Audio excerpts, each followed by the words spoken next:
আসসালামু আলাইকুম রহমতুল্লাহি ওবরকাতু। সুপ্রিয় দর্শক, এক ভাই প্রশ্ন করেছে যে জোহরের নামাজ কিংবা আসরের নামাজ, যে নামাজগুলির মধ্যে আস্তে আস্তে কেরাত পড়তে হয়। প্রশ্নের মধ্যে লিখেছেন যে জোহর কিংবা আসরের নামাজের মধ্যে কেউ যদি জোরে জোরে সূরা পড়ে দিল, জোরে জোরে কেরাত করে দিল, অর্থাৎ আলহামদুলিল্লাহ রাব্বিল আলামিন এই সূরাগুলো জোরে জোরে পড়ল, তাহলে কি এই ব্যক্তির নামাজ হবে নাকি নামাজ হবে না?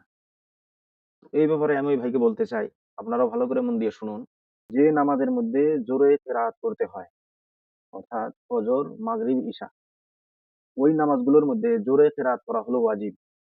আর যে নামাজগুলোর মধ্যে আস্তে কেরাত করতে হয়, অর্থাৎ জোহর আর আসর, এই ২ টি নামাজের মধ্যে আস্তে কেরাত করা হলো ওয়াজিব।